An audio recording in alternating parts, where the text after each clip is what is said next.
আসসালামু আলাইকুম। অবিরাম বাংলার সংবাদে সবাইকে স্বাগত জানাচ্ছি আমি আফরোজা রূপা। শুরুতেই বিআরবি কেবলস সংবাদ শিরোনাম।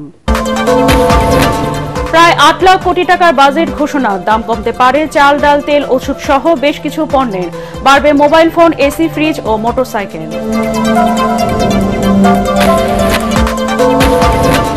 ডিসেম্বরে ভোট চায় বিএনপির, নির্দিষ্ট মাসে অনমনীয় না থাকার আহ্বান জামায়াতের। জুলাই সনদের আগে নির্বাচনী রোডম্যাপ দিলে সংস্কার বাধাগ্রস্ত হবে, সংলাপে এনসিপি। সারা দেশে জমে উঠেছে কোরবানি পশুর হাট, ক্রেতা বিক্রেতা নিরাপত্তা নিশ্চিতে তৎপর পুলিশ। রয়েছে জাল টাকা শনাক্তের মেশিন।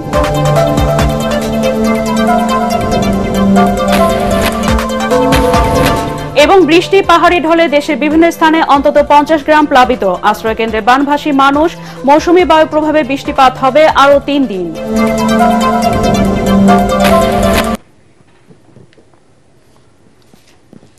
শুনছিলেন বিআরবি কেবলস সংবাদ শিরোনাম। এবার বিস্তারিত সংবাদ। 2025-26 অর্থ বছরের জন্য 7,90,000 কোটি টাকার বাজেট পেশ করেছেন অর্থ উপদেষ্টা ডক্টর সালেউদ্দিন আহমেদ। বাজেট প্রস্তাবনায় লক্ষ্যমাত্রা 5,64,000 কোটি টাকা, ঘাটতি 2,26,000 কোটি। প্রস্তাবিত বাজেটে কমতে পারে চিনি, চাল, তেল, ওষুধ সহ বেশ কিছু পণ্যের দাম। অন্যদিকে দাম বাড়া তালিকায় রয়েছে বাড়ি নির্মাণের বিভিন্ন উপকরণ, AC, fridge, mobile phone, motorcycle প্রভৃতি। তরিক ইসলামের রিপোর্ট। বাজেটে সাধারণ মানুষকে স্বস্তি দিতে কর ছাড় দেওয়ার প্রস্তাব রয়েছে বেশ কিছু পণ্যে। বাজেটে কমানো হতে পারে ঋণপত্রের কমিশনের উচ্চ কর, ফলে দাম কমবে চাল, ডাল, আটা, লবণ, চিনি ও ভোজ্য তেলের, যেখানে টন প্রতি 500 টাকা কমবে চিনির আমদানি ব্যয়। স্থানীয় পর্যায়ে ভ্যাট অব্যাহতি দেওয়ায় দাম কমবে স্যানিটারি ন্যাপকিন, তরল দুধ ও কলমের। সম্পূরক শুল্ক কমানোর ফলে দাম কমবে বিদেশি মাছ ও মাংস, পোশাক, জুতা ও বিদেশি প্লাস্টিক পণ্যের। স্যামন, টুনা ইত্যাদি মাছের উপর সম্পূরক শুল্ক কমানো হয়েছে। দাম কমার তালিকায় রয়েছে বাস, মাইক্রোবাস, ই বাইক, বাসের টায়ার সহ বিভিন্ন যন্ত্রাংশের। ভ্যাট অব্যাহতি থাকায় দাম কমবে বড় আকারের মনিটরের। এছাড়া দাম কমার তালিকায় রয়েছে এলএনজি, তরল দুধ, ক্যান্সারের ওষুধ, ইনসুলিন ও কৃষি যন্ত্রপাতির। বাজেটে রাজস্ব লক্ষ্যমাত্রা ধরা হয়েছে 5,63,000 কোটি টাকা।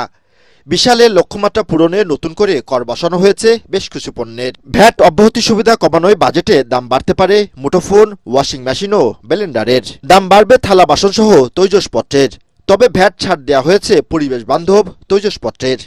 দাম বাড়ার তালিকায় রয়েছে গৃহ নির্মাণের বিভিন্ন উপকরণের। দাম বাড়বে rod, cement, lift, bar angle, tiles, screw, nut bolt ও নির্মাণ সামগ্রীর। খরচ বাড়বে এলপিজি সিলিন্ডারে, ফলে বাড়তে পারে খাওয়ার বিল।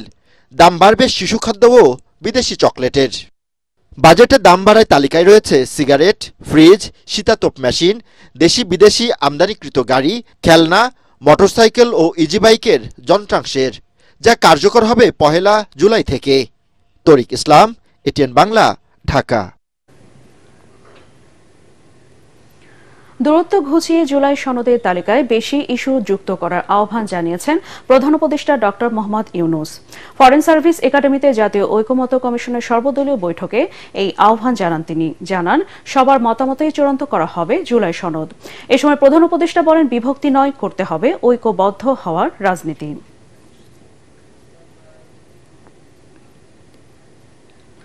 আগামী 1 মাসের মধ্যে সংস্কার শেষ করে ডিসেম্বরে নির্বাচনের দাবি জানিয়েছেন বিএনপির স্থায়ী কমিটির সদস্য সালাউদ্দিন আহমেদ।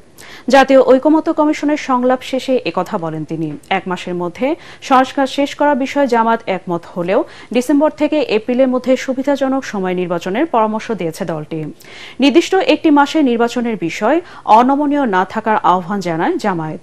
অপরদিকে জুলাই সনদের আগে নির্বাচনের তারিখ ঘোষণা করলে সংস্কার কার্যক্রমও বাধাগ্রস্ত হবে বলে মনে করে এনসিপি।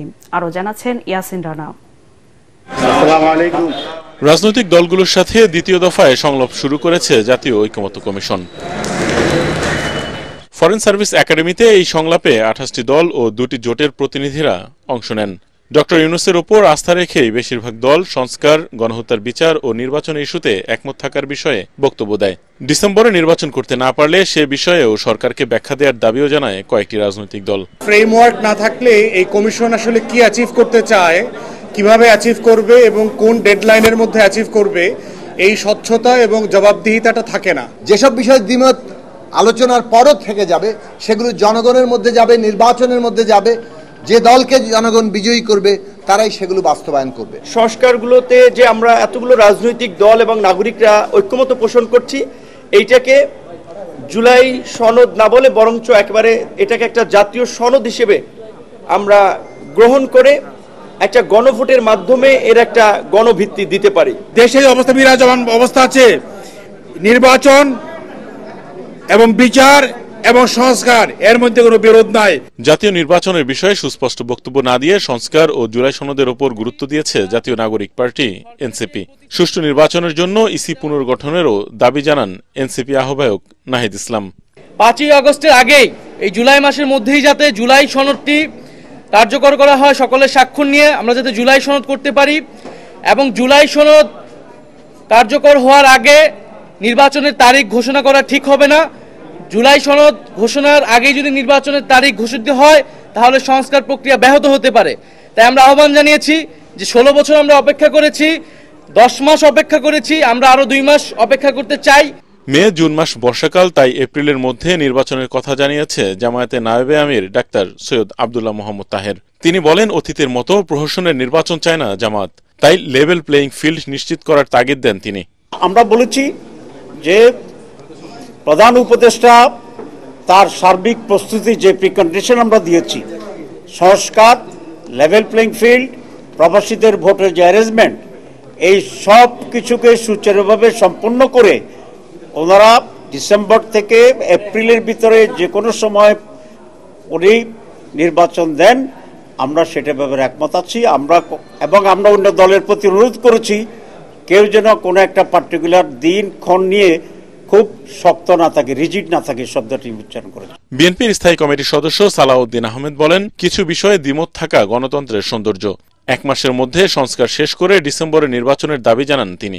আমরা মনে করি ডিসেম্বরের ভিতরে নির্বাচন অনুষ্ঠান করা জাতীয় সংসদের খুবই সম্ভব, এবং এর আগেই জরুরি ভিত্তিতে যে সমস্ত সংস্কার করা প্রয়োজন, বিশেষ করে নির্বাচনমুখী, সেই সংস্কারগুলোকে চিহ্নিত করে আমরা ঐক্যমতের মাধ্যমে সেগুলো বাস্তবায়ন করি, এবং সেই এমন কোনো সংস্কার নাই যেগুলো 1 মাসের মধ্যে বাস্তবায়ন করা সম্ভব হবে না। বিশেষ করে সংবিধান সংশোধনী ব্যতি রেখে অন্যান্য সকল সংশোধনী যেগুলো একমত হবে সংস্কার প্রস্তাব, সেগুলো অর্ডিন্যান্সের মাধ্যমে, নির্বাহী আদেশের মাধ্যমে, অফিস আদেশের মাধ্যমে 1 মাসের ভিতরে বাস্তবায়ন করা সম্ভব, সেটা আমরা বুঝিয়ে দিয়েছি।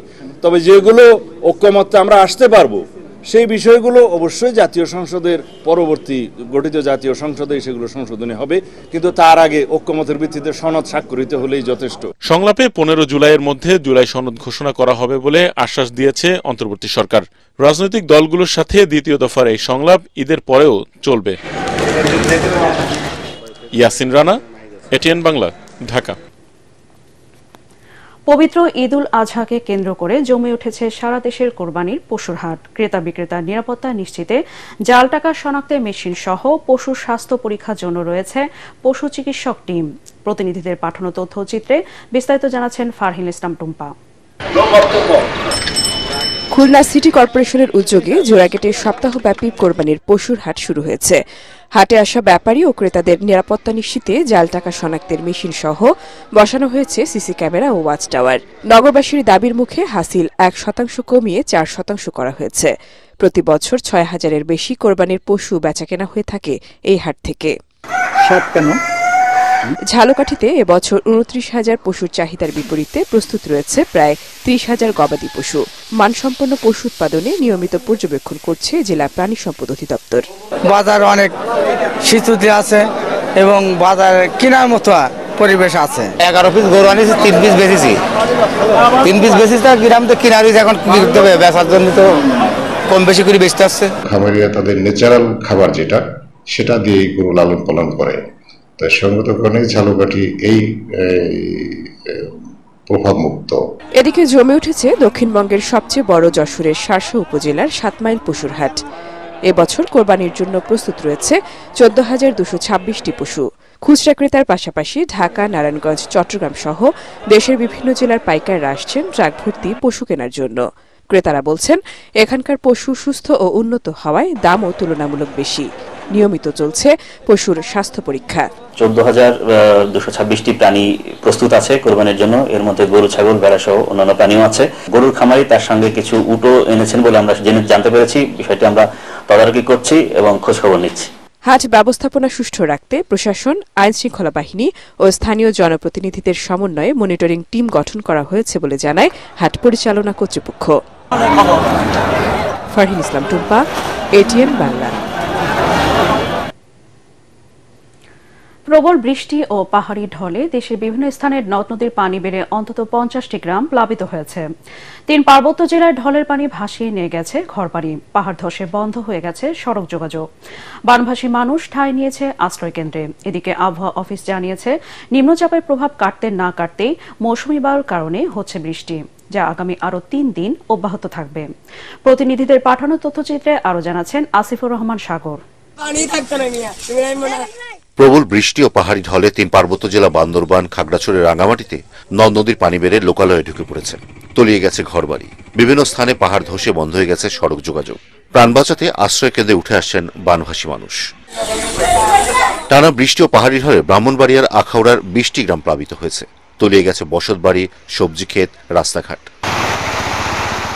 সিলেটের সুরমা ও কুশিয়ারের পানি বিপদসীমার 84 সেন্টিমিটার উপর দিয়ে প্রবাহিত হচ্ছে। জকিগঞ্জের লোকালয়ে পানি ঢুকে প্লাবিত হয়েছে 12টি গ্রাম। এদিকে আবহাওয়া অফিস জানিয়েছে নিম্নচাপের প্রভাব কাটতে না কাটতেই মৌসুমী বায়ুর প্রভাবে সারা দেশে বেড়েছে বৃষ্টিপাতের পরিমাণ। এর প্রভাবে দেশের বিভিন্ন স্থানে শুক্রবার পর্যন্ত প্রবল বৃষ্টিপাত হবে বলে আবহাওয়ার পূর্বাভাসে বলা হয়েছে। আবহাওয়াবিদ মোহাম্মদ ওমর ফারুক জানিয়েছেন ময়মনসিংহ, সিলেট ও চট্টগ্রাম অঞ্চলে বৃষ্টিপাত অব্যাহত থাকবে, তবে কাল থেকে রাজধানী সহ খুলনা, বরিশাল ও রংপুর বিভাগে কমে আসবে বৃষ্টির পরিমাণ। এর পাশাপাশি সুখবরও জানিয়েছে আবহাওয়া অফিস। ঈদের 3 দিন বৃষ্টি না হওয়ার সম্ভাবনাই বেশি, ফলে আনন্দ নিয়েই ঈদ উদযাপন করতে পারবেন দেশবাসী। আসিফুর রহমান সাগর, এটিএন বাংলা। রাজধানীর শাহজাহানপুরে বাসের ধাক্কায় কামরুল ইসলাম নামের ঢাকা মহানগর পুলিশ মতিঝিল জোনের এসআই নিহত হয়েছেন। সোমবার রাত 8:15টার দিকে এই দুর্ঘটনা ঘটে। পুলিশ জানায় পেশাগত দায়িত্ব পালনের উদ্দেশ্যে বাসা থেকে বের হয়ে মোটরসাইকেলে শাহজাহানপুর এলাকায় পৌঁছালে বলাকা পরিবহনের একটি বাস তাকে ধাক্কা দেয়। গুরুতর আহত অবস্থায় মুগদা মেডিকেল কলেজ হাসপাতালে নিলে কর্তব্যরত চিকিৎসক তাকে মৃত ঘোষণা করে। এবার আন্তর্জাতিক সংবাদ।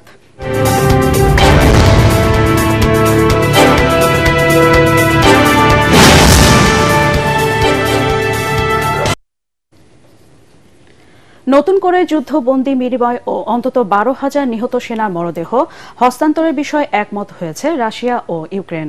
সোমবার তুরস্কের ইস্তাম্বুলে অনুষ্ঠিত শান্তি আলোচনায় এই সিদ্ধান্ত হয়। বৈঠকে যুদ্ধবিরতির কোনো অগ্রগতি না হলেও নির্দিষ্ট কিছু জায়গায় 2 থেকে 3 দিনের জন্য অস্ত্রবিরতির প্রস্তাব দেওয়া হয়েছে।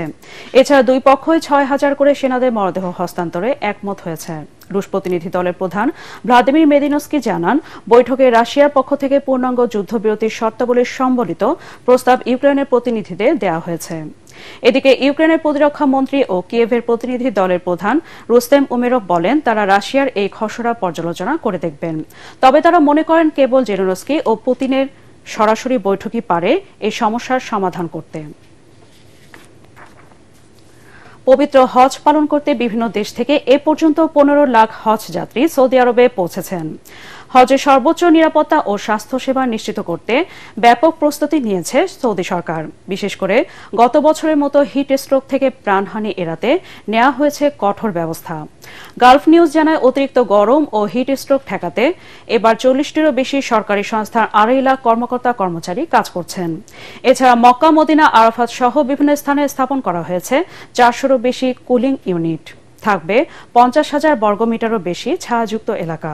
এদিকে সৌদি স্বাস্থ্য মন্ত্রণালয় জানিয়েছে, সোমবার 40 ডিগ্রি সেলসিয়াস তাপমাত্রায় হিট স্ট্রোকে আক্রান্ত হয়ে হাসপাতালে ভর্তি হয়েছেন অন্তত 44 জন। এবারে খেলার খবর।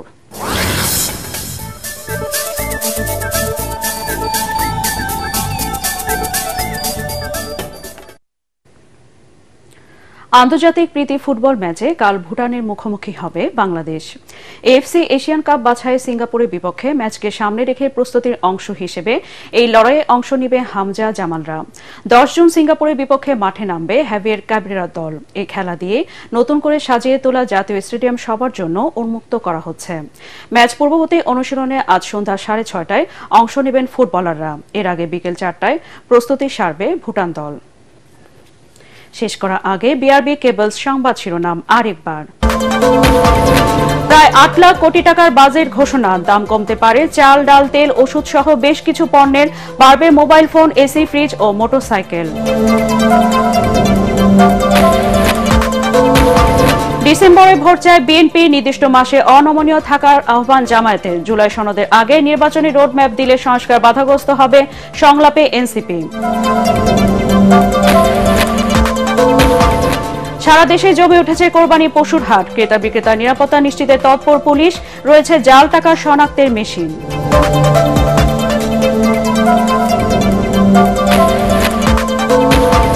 এবং বৃষ্টি পাহাড়ি ঢলে দেশের বিভিন্ন স্থানে অন্তত 50 গ্রাম প্লাবিত। আশ্রয়কেন্দ্রে বানভাসী মানুষ। মৌসুমী বায়ুর প্রভাবে বৃষ্টিপাত হবে আরও 3 দিন।